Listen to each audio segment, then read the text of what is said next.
Ya Allah. Terus bagaimana hubungan dengan anak saya yang sekolah di pesantren, Pak?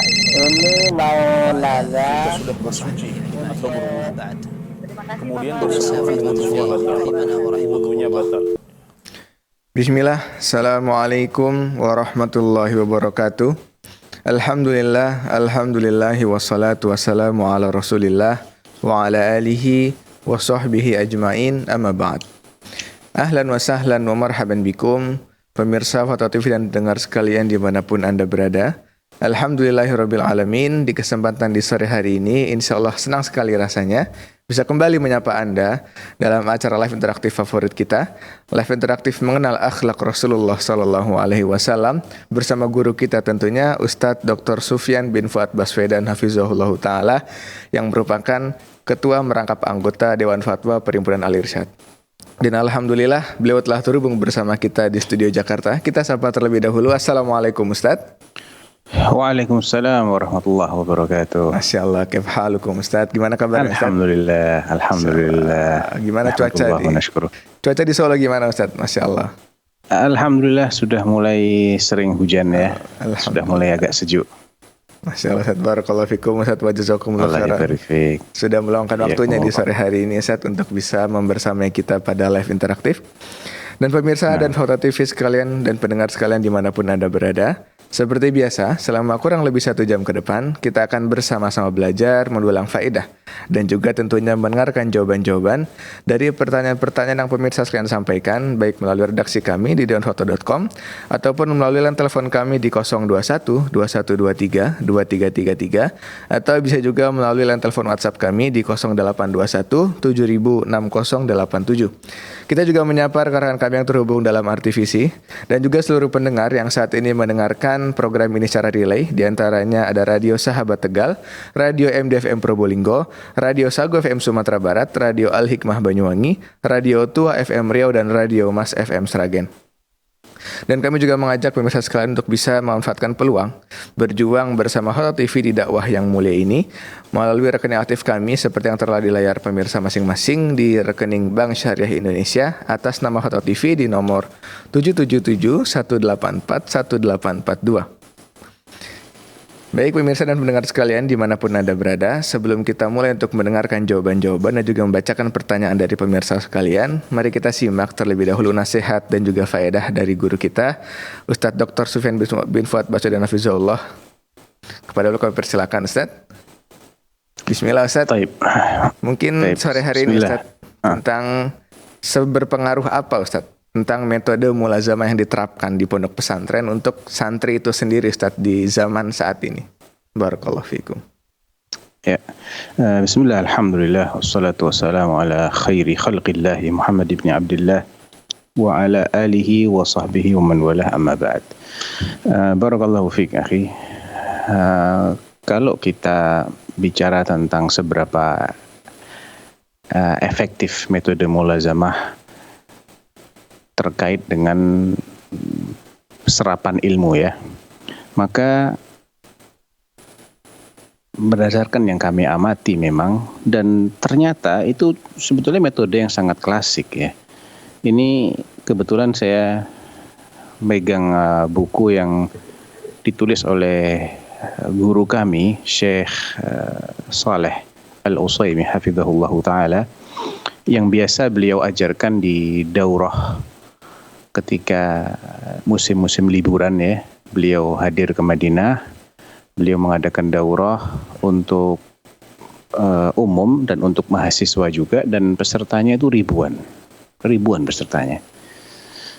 Dan beliau memulainya dengan kitab Ta'zimul Ilm. Ini adalah khulasahnya. Jadi diringkas oleh beliau sendiri menjadi lebih sederhana. Dan saya baca di khulasah ini ada beberapa prinsip yang memang itu sangat bersesuaian dengan prinsip mulazamah yang selama ini kami terapkan di Markas Mulazamah Ya Salam. Di antaranya adalah pada prinsip yang kelima dijelaskan oleh beliau, Al-Ma'qidul Khamis Suluku Al-Jaddatil Musilati Ilaih. Menempuh jalan yang sudah biasa dilalui oleh ahli ilmu dalam menguasai atau mempelajari suatu disiplin ilmu. Inti dari prinsip yang kelima ini ya disebutkan oleh beliau di sini, fatariqul ilmi wajadatuhu mabniyatun ala amrain. Prinsip yang biasa dilewati oleh para ulama dalam mencari ilmu itu dibangun atas dua perkara. Yang pertama, fahifdzu matnin jami'in lirrajih, dengan menghafalkan matan-matan yang memang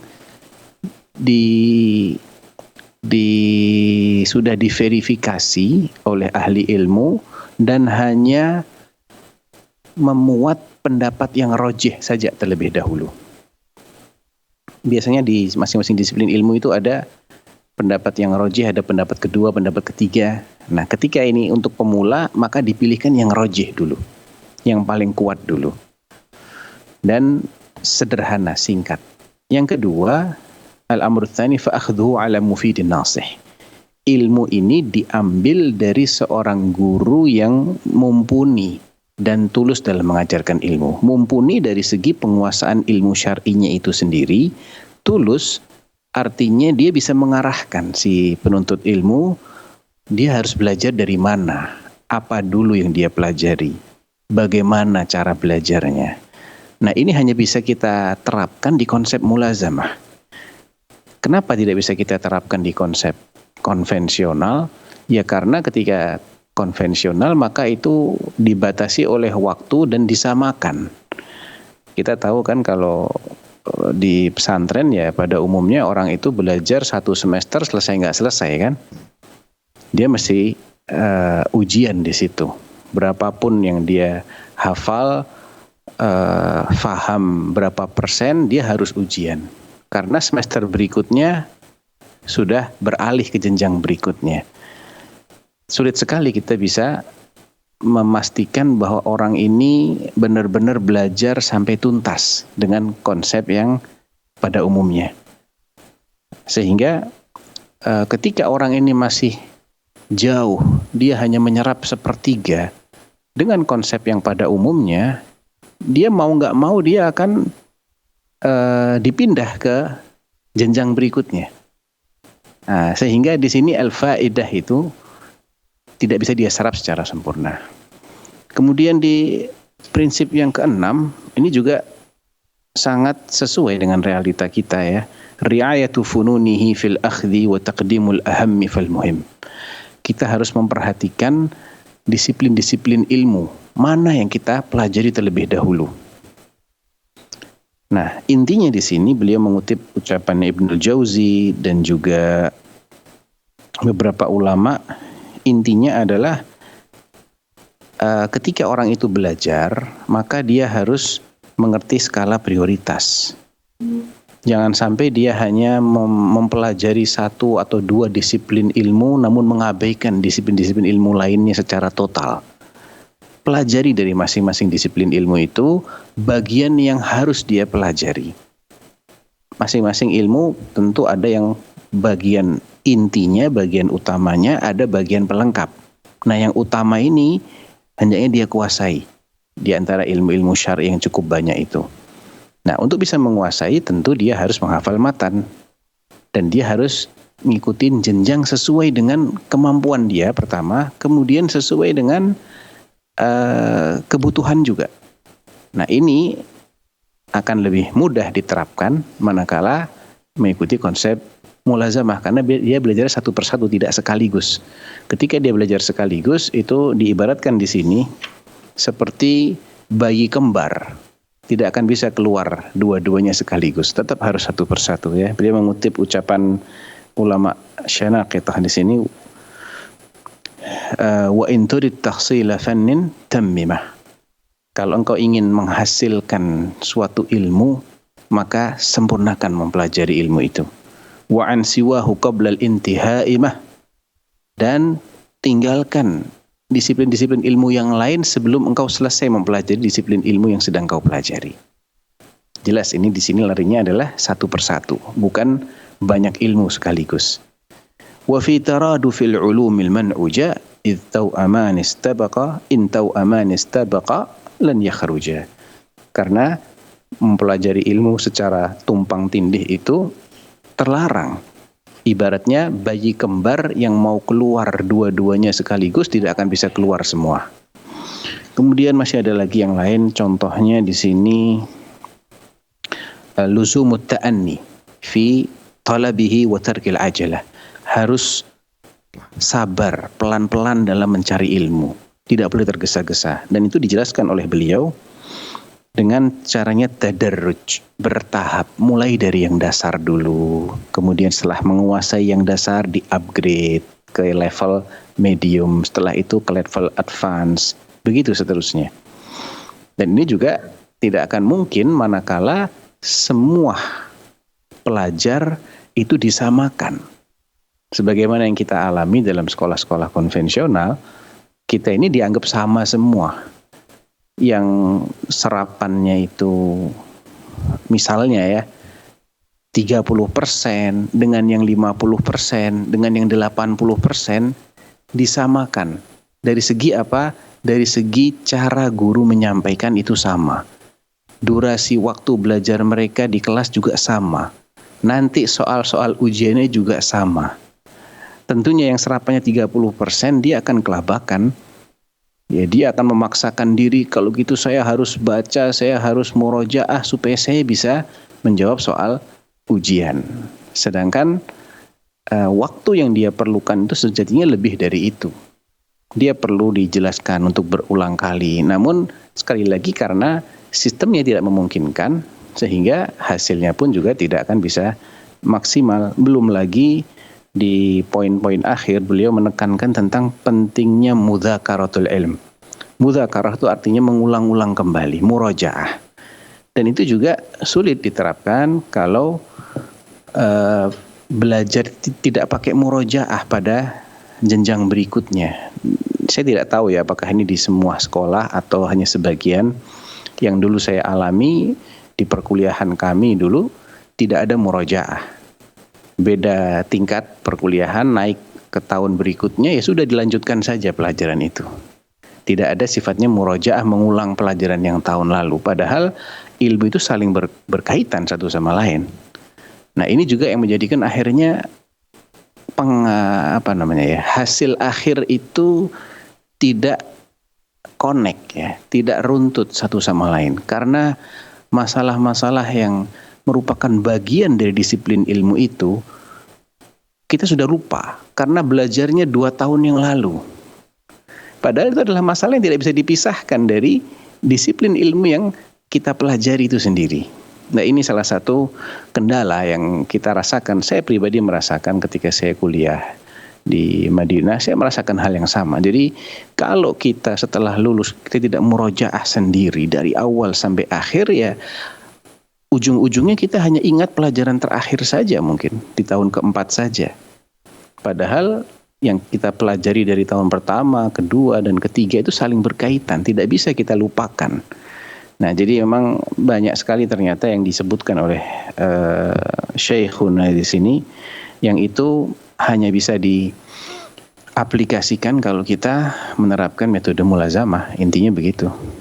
Nah, baik Ustaz, barakallahu fikum wa jazakumullah khairan atas pandangan insight-nya Ustaz ya tentang metode mulazamah ini. Semoga dapat menjadi acuan juga atau insight bagi perguruan-perguruan mungkin untuk bisa menerapkan metode ini saja. Barakallahu fikum. Mungkin kita bisa mulai di pertanyaan pertama. Pertanyaan datang dari hamba Allah di Malang, Ustaz. Pertanyaannya, Bismillahirrahmanirrahim, izin bertanya. Sebetulnya sampai di tahap mana pendampingan perantara ta'aruf, yaitu seorang ummahat dengan suaminya atau melalui ustadz? Dan hal apa saja yang dilakukan sebagai seorang perantara selama proses ta'aruf, Ustaz? Barakallahu fikum. Ya, itu sifatnya teknis aja ya. Kalau ta'aruf tuh harus didampingi sampai mana, ya selagi itu diperlukan saja pendampingan itu. Karena yang penting, kaidah umumnya adalah ketika terjadi pertemuan, nazar misalnya ya, ingin melihat, maka tidak boleh hanya berduaan. Harus ada mahramnya si wanita yang menemani. Mahram itu bisa kakaknya, bisa adiknya yang laki-laki, bisa pamannya atau ayahnya. Ya, atau kalau dia adalah seorang ibu punya anak yang sudah agak dewasa, anaknya juga bisa. Intinya di situ, Kalau dia tidak memiliki mahram dari kalangan yang laki-laki misalnya, dia punya saudara perempuan saja, paman-pamannya tidak ada yang bisa mendampingi, ya paling tidak ada orang ketiga di situ, laki-laki ataupun perempuan. Kalau laki-laki berarti menemani calon suaminya, kalau perempuan berarti menemani si wanita itu, sehingga tidak terjadi khalwah, hanya berduaan saja. Jadi intinya kalau masih diperlukan pendampingan sebagai konsultan misalnya, ya silahkan saja dia didampingi sampai terselesaikan hajatnya. Tidak ada batasan tertentu setahu ana secara syariat. Nah, Baik, Ustaz. Barakallahu fikum wa jazakumullah khairan atas jawabannya, Ustaz. Pemirsa sekalian, kami kembali mengajak Anda untuk bisa terhubung bersama kami pada live interaktif kali ini, baik melalui telepon kami di 021 2123 2333 atau bisa juga melalui line telepon WhatsApp kami di 0821 7000 6087. Baik, kita sapa terlebih dahulu penelpon kita yang pertama di sore hari ini. Kita sapa terlebih dahulu Ibu Nahdiah di Tangerang. Assalamualaikum Fatwa TV. Waalaikumsalam warahmatullahi wabarakatuh. Ya, silakan Ibu bertanya untuk Ustaz. Ya, Ustaz izin bertanya. Ada di belakang Al-Quran itu ada doa khatmul Quran. Itu sahih atau tidak ya Ustaz? Di Quran Utsmani ada, di Quran Indonesia juga ada. Jadi saya pengen Udah, tanya, Bu, ya. bila khataman Al-Quran itu apa ada sunah-sunah yang dianjurkan oleh Rasulullah selain doa ini atau apa gitu Ustaz? Itu aja, jazakallahu khairan. Baik Ibu, terima Ya, kasih buat atas boleh, pertanyaannya. Barakallahu fikum. seingat saya Bu ya, saya tidak memastikan, namun saya hanya menyandarkan pada ingatan. Boleh jadi kurang akurat, tapi itu yang saya ingat. Kalau yang diajarkan oleh Nabi sih tidak ada riwayat yang sahih, yang valid bahwasanya Nabi mengajarkan membaca doa tertentu terkait dengan khatmul Quran. Namun kalau itu dilakukan oleh sebagian sahabat, kalau tidak salah diamalkan oleh Anas bin Malik, kalau nggak salah ya. Cuman saya tidak yakin juga derajatnya sevalid apa, ya karena perlu murojaah dulu, redaksinya juga bagaimana.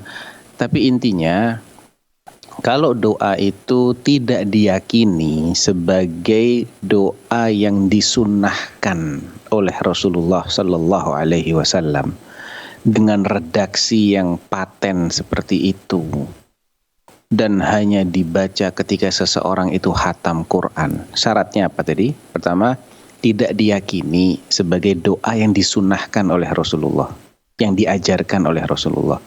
Syarat yang kedua, redaksinya bukanlah sesuatu yang baku harus begitu.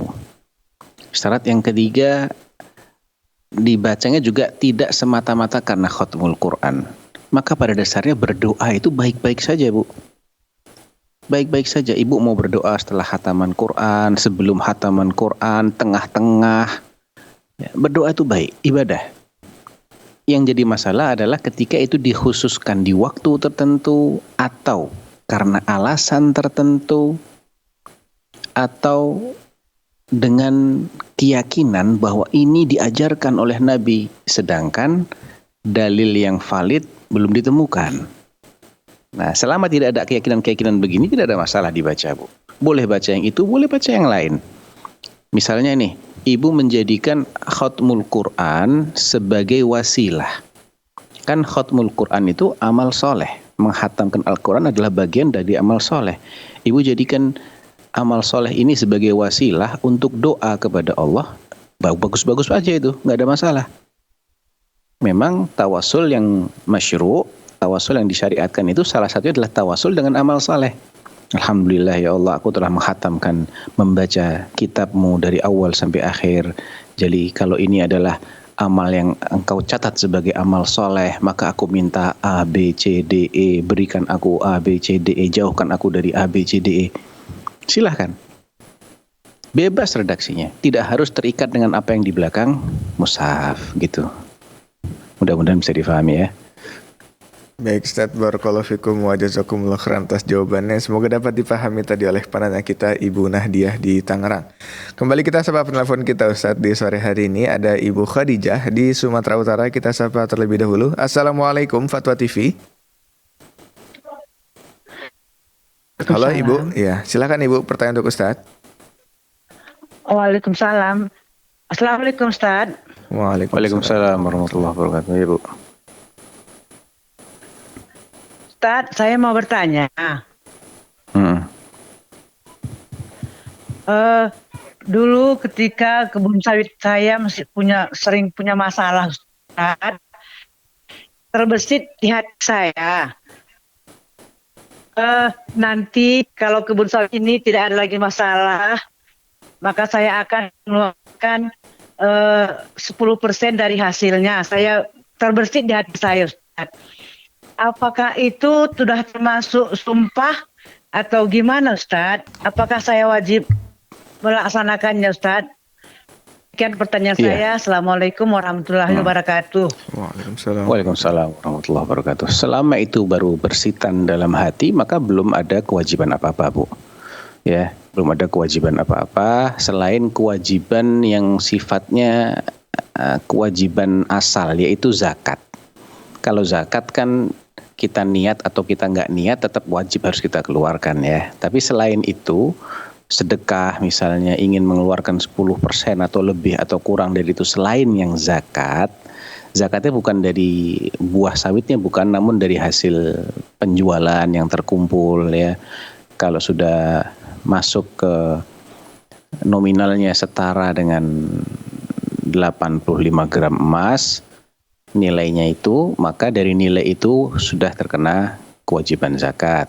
Diambilkan 2,5%, dibayarnya setahun sekali. Jadi intinya ibu baru terbersit saja itu belum menjadi suatu keharusan. Nah, karena belum diucapkan. Kalau sudah diucapkan nanti jatuhnya nazar.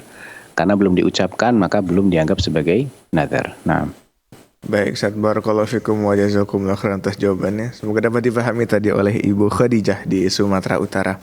Kita beralih ke pertanyaan berikutnya, Ustaz, datang dari Bapak Prianto Setiawan di Kabupaten Banyuwangi. Pertanyaannya, Bismillahirrahmanirrahim, mohon izin bertanya lagi Ustaz. Saya memiliki anak perempuan usia 10 tahun. 2 gigi seri atas yang dekat taring, samping kanan dan kiri tidak tumbuh pada tempatnya. Tumbuh di gusi agak ke atas depan, di atasnya gigi yang lain. Apakah boleh Ustadz untuk memperbaikinya misalnya dengan kawat gigi? Apakah ini termasuk merubah ciptaan Allah? Terima kasih Ustadz atas jawabannya. Wa jazakumullahu khairan.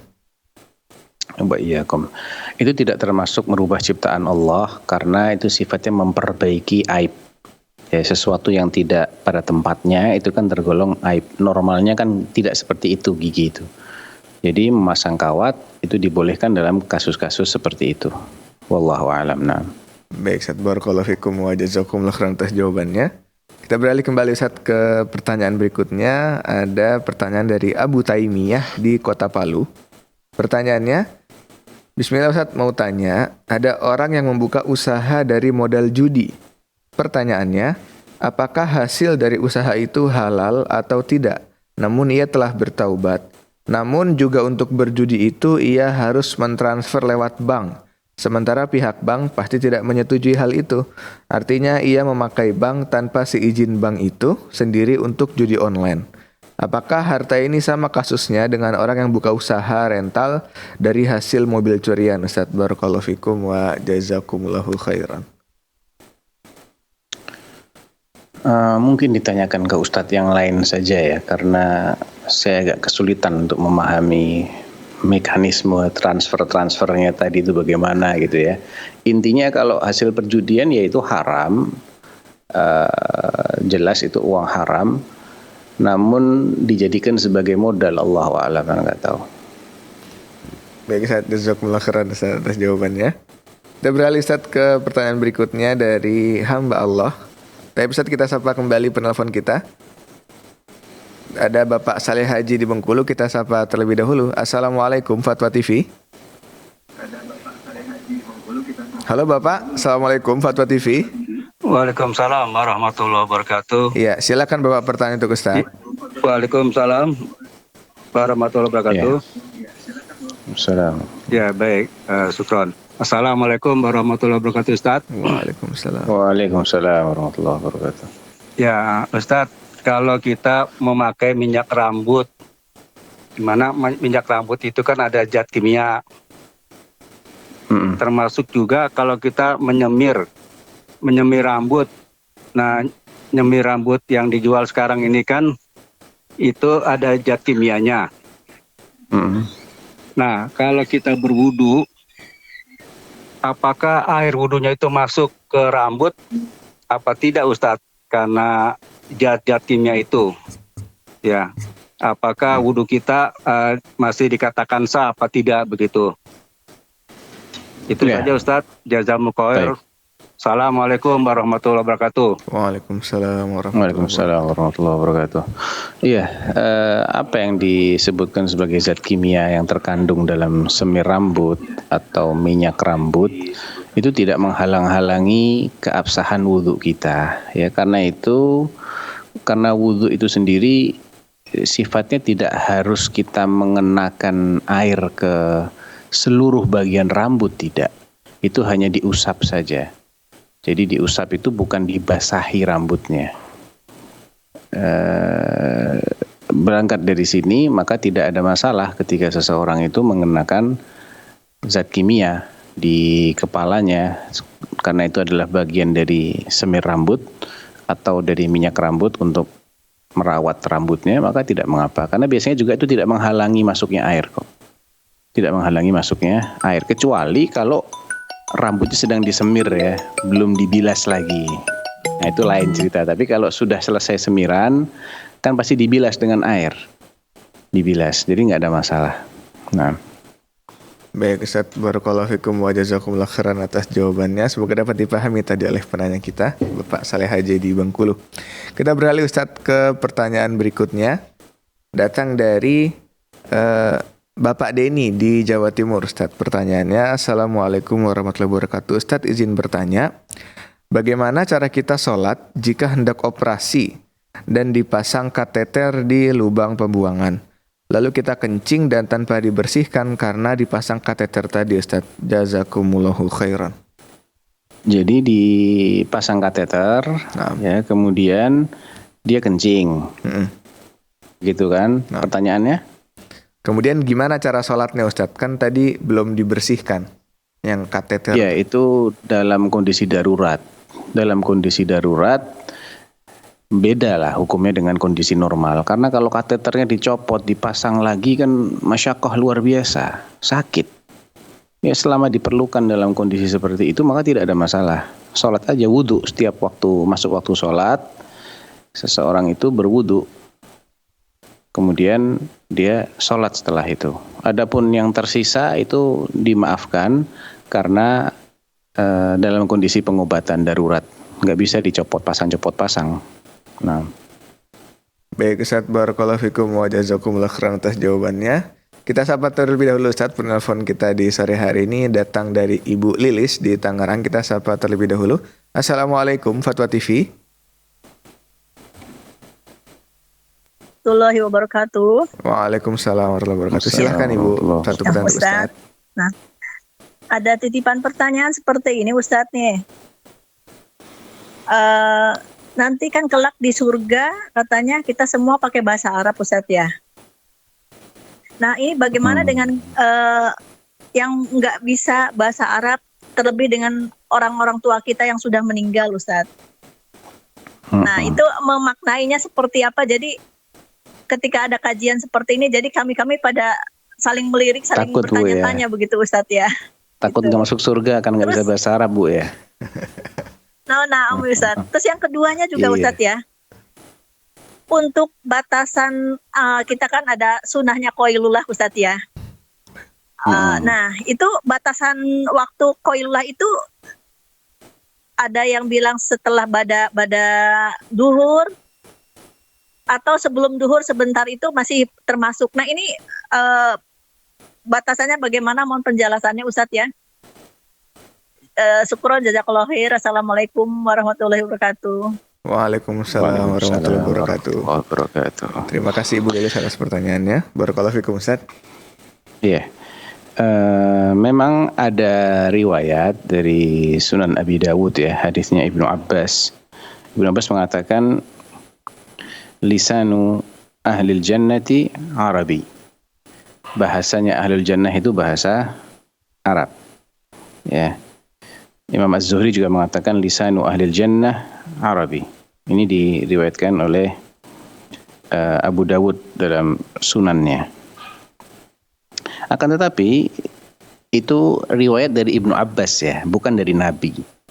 Dan dalam Al-Quran pun juga tidak disebutkan apakah bahasa Arab itu adalah bahasanya Ahlul Jannah. Bahasa apa yang digunakan oleh Ahlul Jannah dalam berkomunikasi sehari-hari itu tidak ada ayat Al-Quran yang menjelaskan, tidak ada juga sabda Nabi yang menjelaskan itu. Yang ada tadi adalah pendapatnya Ibnu Abbas radhiyallahu anhuma. Sehingga pertama mungkin saja bahasa Arab digunakan oleh Ahlul Jannah, tidak menutup kemungkinan, namun itu tentunya bukan syarat untuk masuk jannah, Bu. Dan seandainya pun benar bahasa Arab itu adalah bahasa komunikasinya Ahlul Jannah, terus kita nggak bisa bahasa Arab bagaimana? Udah Bu, udah masuk jannah tuh sudah tenang enak tok isinya, nggak ada yang nggak enak masuk jannah itu. Ibu nggak usah kepikiran lagi kalau nanti benar-benar masuk jannah, nggak usah kepikiran ntar saya ngomongnya bagaimana, nggak usah kepikiran sama sekali. Ya, pasti ibu akan mendapatkan semua yang ibu kehendaki. Ibu kepengen bisa bahasa Arab, Allah akan kasih bisa bahasa Arab. Selesai. Walakum fiha ma tashtahi anfusukum walakum fiha ma tad'un. Di jannah itu kalian akan mendapatkan semua yang kalian dambakan, semua yang kalian inginkan. Jadi nggak akan ada masalah sama sekali. Wallahu alam. Adapun masalah qailulah, saya nggak tahu tepatnya batasannya harus dari jam berapa sampai jam berapa. Allahu alam. Baik, Ustaz, barakallahu fikum wa jazakumullah khairan atas jawabannya. Semoga dapat dipahami tadi oleh Ibu Lilis ya. Kita beralih kembali Ustaz ke pertanyaan berikutnya. Datang dari Bapak Wibowo di Kabupaten Tuban, Ustaz. Pertanyaannya, Assalamualaikum warahmatullahi wabarakatuh. Apakah boleh ikan yang masih hidup itu dipukul atau dipatahkan kepalanya untuk dimasak, Ustaz? Jazakumullahu khairan. Wa iyyakum. Nggak ada masalah karena itu adalah bagian dari proses untuk mengonsumsi ikan, yang mana ikan itu memang halal untuk dikonsumsi dan tidak wajib, bahkan tidak ada perintah ikan untuk disembelih. Jadi ikan itu binatang yang tidak perlu proses penyembelihan untuk dikonsumsi. Namun secara umum syariat Islam memerintahkan kita untuk kalau ingin mematikan hewan, ya entah itu ikan ataupun yang lain, maka bunuh dengan cara yang baik. Kalau memang dengan dipatahkan kepalanya itu langsung dia bisa mati, atau dipukul, dia dengan ikan tertentu dipukul, sebentar dia akan mati, maka itu tidak mengapa. Ya, boleh-boleh saja itu. Nah. Baik, Ustaz, barakallahu fikum wa jazakumullah khairan atas jawabannya, Ustaz. Semoga dapat dipahami tadi oleh penanya kita, Ustaz ya. Kita beralih Ustaz ke pertanyaan berikutnya. Datang dari Umu Abdillah di Sukabumi, Ustaz. Pertanyaannya, Bismillahirrahmanirrahim. Apa hukumnya eyelash extension, Ustaz, atau sambung bulu mata, dan hukum filler hidung atau dagu untuk tujuannya menyenangkan suami? Saya selalu berias di dalam rumah dan memakai cadar rapat ketika keluar rumah. Bagaimana hukumnya, Ustaz? Jazakumullahu khairan. Kalau memakai tadi ya sambung bulu mata ya, itu sifatnya ditempel kemudian dilepas lagi ya, tidak permanen ya, atau bagaimana? Atau sifatnya permanen? Kalau permanen jelas itu terlarang. Namun jika tidak permanen, saya tidak tahu terus terang apakah itu bisa dikategorikan menyambung rambut, yang itu juga terlarang walaupun tidak permanen. Namun sebaiknya dihindari saja yang ada syubhat di situ ya. Paling tidak ada syubhat di situ, sebaiknya dihindari saja. Adapun filler, isian berarti ada sesuatu yang disuntikkan ke dalam dagu seseorang. Atau tadi apa lagi tadi? Selain dagu apa? Dagu, hidung, Ustaz. Hidung, ya. Ini berbahaya juga ya secara medis ya, karena pertama itu sifatnya sekedar mempercantik secara syar'i, secara syar'i ini tidak diperbolehkan karena tujuan utamanya sekedar mempercantik, namun dengan merubah bentuk ciptaan Allah Subhanahu wa taala yang sifatnya itu saya khawatir itu permanen ya. Kalau filler itu saya tidak tahu, tapi yang saya khawatirkan itu sifatnya permanen. Jadi untuk seterusnya, setelah sudah diisi, maka nanti bentuk hidungnya jadi lebih bagus, bentuk dagunya jadi lebih bagus. Nah itu sifatnya permanen dan itu terlarang karena Nabi SAW mengatakan la'ana Allah al-mustawshimah al-washimah wal-mustawshimah wal-wasilah wal-mustawsilah wal-namisah wal-mutanammisah wal-mutafallijati dil husn al-mughayyirati khalqallah. Allah melaknat wanita-wanita yang menyambung rambutnya atau minta disambung rambutnya. Melaknat wanita-wanita yang menato atau minta ditato. Atau yang mencukur alisnya atau yang dicukur alisnya. Dan melaknat wanita-wanita yang merenggangkan, mengikir giginya sehingga menjadi lebih renggang, lebih kecil-kecil, nampak lebih muda untuk mempercantik.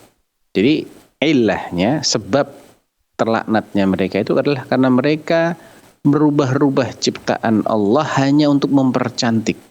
Tidak puas dengan takdir Allah terhadap ciptaan dirinya. Padahal dirinya normal-normal, bukan cacat. Bukan karena aib dia obati, bukan, normal. Namun dia tidak puas saja. Dia tidak terima dengan apa yang sudah Allah berikan. Dia rubah. Nah itu terlaknat. Sehingga filler-filler itu saya cenderung tidak memperbolehkan karena yang saya pahami itu sifatnya permanen dan semata-mata hanya untuk mempercantik. Jadi kalau mempercantik pakai perhiasan boleh, mempercantik pakai bedak yang sifatnya kan bedak kalau mandi juga hilang bedaknya ya, atau eyeshadow tapi nanti hilang kalau mandi, cuci muka dia akan luntur dengan sendirinya, atau menggunakan pacar di rambut atau di kuku atau di tangan itu diperbolehkan. Atau menggunakan wangi-wangian di rumah khusus bagi suaminya itu. Tapi kalau menggunakan cara-cara atau ada medisnya juga, bedahnya mungkin untuk menimbulkan kesan lebih cantik padahal dirinya tidak terkena aib dan sifatnya permanen, maka itu bisa terkena hadis al-mutafallijati lil husn al-mughayyirati khalqallah, yang merubah-rubah ciptaannya Allah. Nah, baik, Ustaz, barakallahu fikum wa jazakumullah khairan atas jawabannya. Semoga dapat difahami ya, terutama oleh ibu-ibu di zaman ini, Ustaz ya. Baik pemirsa sekalian, kami kembali mengajak Anda untuk bisa terhubung bersama kami, menyampaikan pertanyaan langsung kepada Ustadz, baik melalui telepon kami di 021 2123 2333 atau bisa juga melalui telepon WhatsApp kami di 0821 706087. Baik Ustadz, kita kembali beralih Ustadz ke pertanyaan berikutnya dari hamba Allah di Kabupaten Sidoarjo. Pertanyaannya, bagaimana hukum seorang wanita yang sudah meninggal ibu bapaknya, saudara perempuannya semua juga sudah meninggal, itu menikah tanpa restu wali dari bapak, bahkan tidak disetujui juga oleh keluarga ibunya. Tapi tetap wanita ini berani menikah dengan lelaki pilihannya dengan perwalian akad adalah wali hakim. Ustaz, barakallahu fikum. Ya, saya khawatir ya kalau tidak disetujui kemudian dia nekat, saya khawatir pernikahannya menjadi tidak sah karena ada hadis yang mengatakan ayyumamra'atin nakahat bighairi idzni waliyiha fanikahuha batil. Wanita manapun yang menikah tanpa izin dari walinya, maka pernikahannya batil. Jadi wali hakim itu berlaku manakala si wanita tidak memiliki wali yang syar'i. Misalnya orang tuanya non-muslim atau sudah meninggal semua, tidak punya paman, saudaranya bapak nggak ada, saudara laki-laki juga nggak ada atau non-muslim, anak juga tidak ada, kerabat-kerabat yang sah untuk menjadi wali juga nggak ada atau mereka itu non-muslim, ketika itu dia pakai wali hakim. Bukan dalam konteks masih punya wali yang sah, bapaknya tidak setuju, dia nekat, nggak benar itu. Ya, nah. Baik, Ustaz, barakallahu fikum wa jazakumullah khairan atas jawabannya. Kita beralih kembali, Ustaz, ke pertanyaan berikutnya. Datang dari Bapak Rian Fajar di Bondowoso. Pertanyaannya, Assalamualaikum. Semoga Ustaz selalu dirahmati oleh Allah. Pertanyaannya, saya pernah membaca dalam sebuah ensiklopedia yang menjelaskan tentang malaikat yang memikul arsy, diriwayatkan Abu Dawud dari sahabat Jabir bin Abdullah.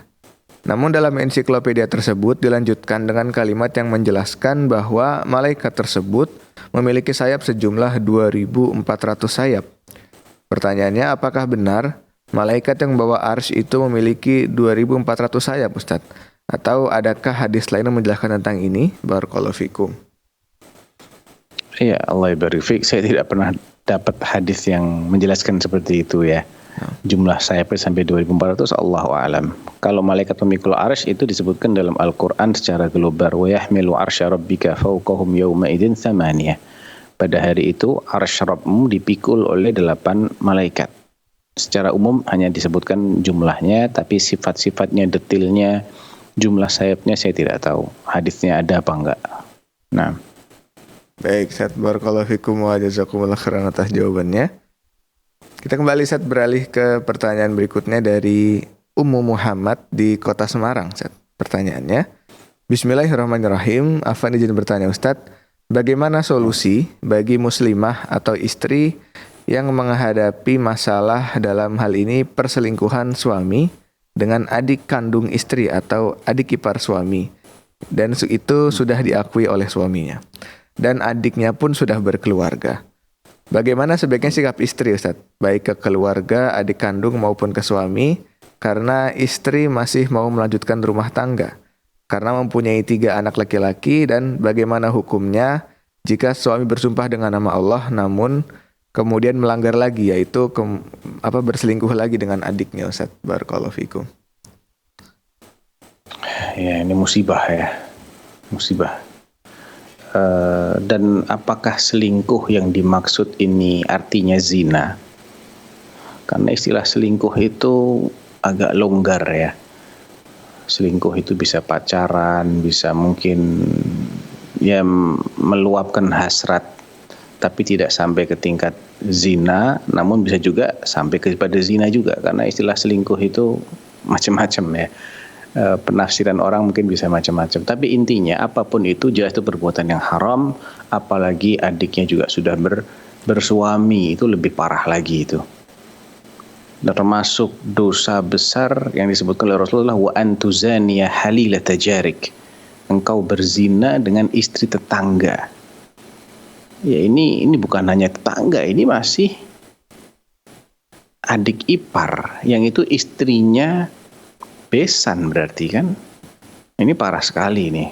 Dan ini pasti ada penyebab, mungkin karena dia sering berjumpa, dia masih satu rumah dengan iparnya sehingga sering terjadi perjumpaan, dan itu yang dikhawatirkan oleh Nabi SAW.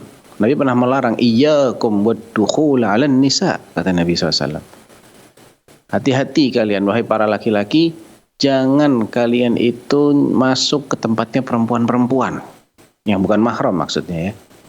Ditanya oleh sebagian sahabat, ya Rasulullah, ara'aital hamu, bagaimana kalau itu ipar saya sendiri? Qala al-hamul maut, ipar itu ibarat kematian. Karena orang kadang bermudah-mudahan dengan bertemu dengan iparnya sendiri yang lawan jenis, sehingga akhirnya terjadi hubungan yang terlarang. Kalau memang suaminya ini sudah bersumpah dan terulang lagi, berarti suaminya ini juga seorang, naudzubillah ya, seorang yang fasik ini, ya, dayuth. Dan pada dasarnya dia tidak bisa diharapkan menjadi orang tua yang baik. Bagaimana akan diharapkan menjadi orang tua yang baik? Dia mengulang dosa besar itu Itu kalau sampai terjadi perzinaan. Kalau tidak sampai terjadi perzinaan itu juga sudah dosa besar juga. Karena ada pelanggaran terhadap kehormatan orang yang dekat hubungannya dengan kita. Sehingga dosanya lebih besar daripada melanggar kehormatan orang yang jauh. Ala kulli hal, kalau saran pribadi saya, apabila benar yang diceritakan di sini dan arahnya sudah pada hubungan perzinaan, maka tidak boleh dibiarkan. Gugat cerai saja karena dia bukanlah bapak yang baik. Dan itu nanti efeknya juga berat. Mungkin Anda akan menanggung malu dengan atau menanggung resiko dengan perceraian, tapi dia bukanlah sosok bapak yang baik.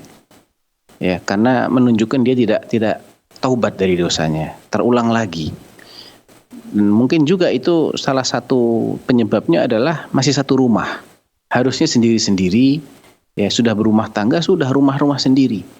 Sehingga mengurangi potensi-potensi terjadinya hubungan haram tadi. Kalau saran saya ya sudah berulang kali seperti itu, ya digugat aja. Minta agar pengadilan menyudahi hubungan itu karena dia bukanlah bapak yang baik. Wallahu a'lam. Baik Ustaz, barakallahu fikum wa jazakumullah khairan atas jawabannya. Semoga dapat difahami tadi oleh Ibu Umu Muhammad, dan juga semoga Allah selalu melindungi keluarga kita Ustaz dari musibah-musibah semacam ini. Ustaz, kita beralih kembali ke pertanyaan berikutnya dari Ibu Nadia di Kabupaten Tangerang. Pertanyaannya, saya dapat surat talak dari suami itu tanggal 25 Agustus atau 27 Agustus gitu, saya lupa. Nah, saya menikah lagi tanggal 10 Desember. Apakah sah pernikahan saya? Apa dalilnya? Karena ada yang mengatakan kalau pernikahan saya tidak sah, apakah benar? Karena katanya dalam masa iddah, saya malah berpacaran dengan lawan jenis. Sedangkan saya menikahinya sesudah habis masa iddah. Barakallahu fikum, Ustaz. Ya, artinya tidak boleh menikah dengan wanita yang masih dalam masa iddah. Itu poin yang paling intinya di situ. Kalau pernikahan itu terlaksana setelah yang bertanya ini keluar dari masa iddahnya, karena iddah itu bisa beda-beda ya. Tergantung kondisi dia. Kalau dia itu ibu hamil, yang sedang hamil, maka iddahnya sampai melahirkan. Ketika dia sudah di bulan ke-9 misalnya, 10 hari setelah ditalak melahirkan, dia selesai sudah iddahnya. Kalau dia di bulan ke-8, ya sampai selesai, intinya sampai dia melahirkan. Atau sampai dia janinnya itu keluar, entah keguguran ataukah melahirkan normal, intinya sampai dia melahirkan janinnya, maka itu masa iddah bagi wanita hamil. Kalau bagi wanita menopause, maka cukup 3 bulan. Ya, bagi menopause itu cukup 3 bulan, kan dia nggak bisa haid lagi. Bagi yang belum haid juga 3 bulan. Mungkin nikahnya muda banget, belum mengalami haid, maka 3 bulan. Bagi yang menopause 3 bulan. Bagi yang haid belum menopause, maka 3 kali masa suci. Ada yang mengatakan 3 kali haid, ada yang mengatakan 3 kali masa suci. Intinya setelah lewat itu, maka dia keluar dari iddahnya. Adapun dia menjalin hubungan, asalkan tidak ada peminangan secara terus terang. Karena yang dilarang itu bagi laki-laki untuk terus terang meminang wanita yang sedang dalam masa haid. Namun kalau pinangannya itu secara sindiran, misalnya saya suka sama kamu, misalnya gitu, itu sindiran, tidak terus terang, ya kan? Maka tidak mengapa. Nah, saya nggak tahu ini maksud pacaran ini sebatas apa pacarannya ya. Ya pacaran itu sendiri nggak boleh, baik dia dalam iddah ataupun tidak dalam keadaan iddah. Kalau pacaran yang populer di kalangan masyarakat umum, yaitu biasanya tidak lepas dari hal-hal yang terlarang, berduaan, pergi ke sana ke sini, ya, nanti lebih dari itu bahkan orang masih mengatakan itu pacaran. Nah itu banyak hal-hal yang terlarang. Tapi apakah itu yang terjadi? Ataukah bukan yang seperti itu? Saya tidak bisa menangkap dengan jelas dari pertanyaan itu terjadinya pacaran itu maksudnya seperti apa. Tapi kalau dia menikah setelah keluar dari masa iddah, maka tidak mengapa. Yang penting syarat-syarat pernikahan yang lain juga dipenuhi, karena keabsahan pernikahan bukan hanya dari satu sisi dia sudah selesai iddah atau belum, itu hanya salah satu syarat. Masih ada syarat adanya wali, adanya ijab kabul, kemudian adanya 2 orang saksi. Ya, menikah dengan orang yang memang boleh dia nikahi, tidak ada hubungan darah, tidak ada hubungan persusuan. Begitu ya, seagama dengan dia. Jadi ada syarat-syarat lain yang harus dipenuhi. Tidak cukup hanya dari masalah iddah saja. Wallahu a'lam. Baik Ustaz, barakallahu fikum wa jazakumullah khairan atas jawabannya Ustaz. Semoga dapat dipahami tadi oleh penanya kita Ustaz ya. Baik Ustaz, kita sapa terlebih dahulu penelpon kita. Di sore hari ini kita sapa terlebih dahulu. Assalamualaikum Fatwa TV. Halo, Assalamualaikum Fatwa TV. Assalamualaikum Fatwa TV. Halo. Halo Bapak, Assalamualaikum Fatwa TV. Waalaikumsalam. Ya, silakan Bapak pertanyaan untuk Ustaz. Waalaikumsalam. Silakan Pak. Silakan Bapak. Mau nanya Pak. Ya, silakan Pak.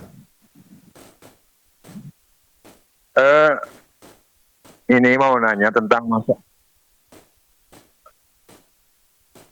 masalah di desa kami kan. Masalah apa? Kalau ada orang meninggal, Iya. biasanya mengadakan takziah 3 hari sampai 7 hari ya Pak ya. Terus Bapak. Lalu di sana diadakan sholat maghrib berjamaah. Apakah ada itu syariatnya dari Nabi Muhammad SAW? Apakah itu sekedar tradisi? Ya sudah ya Pak ya. Saya ulang Pak, sebentar Pak. Saya ulang Pak, pertanyaannya. Dan diputus dulu Bapak sebentar. Halo Pak. Halo Bapak, masih terhubung? Saya ingin perjelas pertanyaannya Bapak adalah kalau ada orang meninggal, sholat berjamaah di tempat orang meninggal. Sholat berjamaah di tempat orang meninggal. Begitu Pak ya? Iya Pak. Di waktu Hukumnya sholat apa, maghrib begitu? biasanya. Apakah itu dianjurkan oleh baginda Rasulullah SAW ya? Iya. Baik, cukup Bapak ya. Baik. Barakallahu fikum Bapak. Terima kasih atas pertanyaannya. Assalamualaikum. Ustaz. Waalaikumsalam warahmatullahi wabarakatuh. Ya, kalau sholat berjamaahnya karena misalnya banyak tamu yang sedang berkunjung, kemudian mereka perlu tempat untuk sholat, dan di situ ada tempat yang bisa digunakan untuk sholat, maka tidak ada masalah sebetulnya ya menggunakan rumah yang dikunjungi oleh peziarah atau pentakziah itu sebagai tempat sholat, itu sesuatu yang tidak ada masalah sama sekali. Namun jika tidak ada alasan tertentu, namun mereka menganggap ini adalah sesuatu yang dianjurkan bagi orang yang sedang takziah, dia dianjurkan sholat berjamaah di rumah duka, maka ini menjadi perbuatan yang memerlukan dalil khusus, dan setahu saya tidak ada dalilnya.